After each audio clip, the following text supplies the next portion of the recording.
আজকের মজার গল্প গোপালের চালাকি মিষ্টি বদলা। নবাব বাড়িতে আজ বড় উৎসব। রাজা কৃষ্ণচন্দ্র নবাবের আমন্ত্রণে গিয়েছেন, সঙ্গে নিয়ে গেছেন প্রিয় সভাসদ গোপাল ভাঁড়কে। সারাদিন ওখানে খাওয়া দাওয়া, হাসি হুল্লোড়, গল্প গুজব চলল। নবাব গোপালের বুদ্ধির নাম শুনেছিলেন, তাই একটু খোঁচা দিতে চাইলেন। নবাব বললেন, এই যে গোপাল, শুনেছি তুমি খুব বুদ্ধিমান, একটা কাজ দিয়ে দেখি তুমি পারো কিনা। কাল সকালবেলা আমার প্রাসাদের মাঝখানে একটা বাঁশ গুঁজে দিতে হবে, তাও এমন ভাবে যেন সেই বাঁশটা নিচের থেকে দাঁড়িয়ে থাকে, আবার উপরের থেকেও ঝুলে থাকে। রাজা ও অন্যান্য অতিথিরা একচোট হেসে ফেললেন, কিন্তু গোপাল মুখে রহস্যময় হাসি। সে নম্রভাবে বলল, হুজুর, এই কাজ তো বেশ মজার, আমি কাল সকালে সময় মতো হাজির হব। পরের দিন সকাল সবাই সমবেত হয়েছে নবাব বাড়ির উঠোনে। গোপাল এলো মাথায় একটা বাঁশ নিয়ে।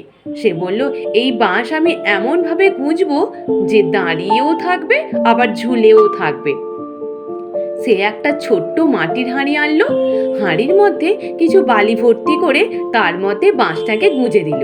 তারপর হাঁড়িটা একটা দড়ির সাহায্যে উপরের ছাদ থেকে ঝুলিয়ে দিল। নবাব বললেন, এই তো শুধু ঝুলছে। গোপাল হেসে বলল, না হুজুর, বাঁশটার নিচ থেকে মাটির বালুতে দাঁড়ানো আছে, আবার উপরের ছাদ থেকেও ঝুলছে। আপনার কথার মানে ছিল ধাঁধার মতো, আমিও ওই রকম করে ধাঁধার সমাধান দিলাম। সবাই হাসতে লাগলো।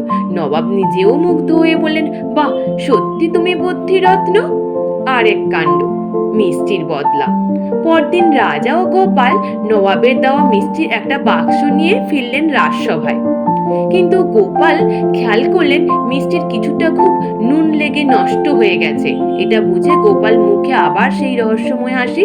সে পরদিন নবাবের জন্য এক প্যাকেট বিশেষ মিষ্টি পাঠালেন। নবাব সেই মিষ্টি মুখে দিয়ে চিৎকার করে উঠলেন, এ কি, এ তো দেখতে ভালো, কিন্তু ভেতরে তো কাঁচা লঙ্কা। দুধকে জিজ্ঞেস করলেন, দুধ, এটা কে পাঠিয়েছে? দুধ বললেন, গোপাল ভাঁড়। তিনি বলেছেন যে যে যেমন মিষ্টি দেয় তাকে তেমনই মিষ্টি ফেরত দেওয়া উচিত। নবাব হেসে কুটোকুটি, বটে বটে, এবার বুঝলাম, মজা করেও এই মানুষ শেখাতে জানে। শেষে রাজা বললেন, গোপাল, তোমার মতো এমন হাস্যরসিক ও বুদ্ধিমান মানুষ সারা রাজ্যে বিরল। তুমি থাকো বলেই আমার রাজসভা আলোকিত। গোপাল মাথা নেড়ে হেসে বললেন, তাও যেন মিষ্টি হয়ে থাকে রাজামশাই, কাঁচা লঙ্কা না হয় যেন। আজ এই পর্যন্ত। নিশ্চিত তোমাদের সকলের ভালো লেগেছে।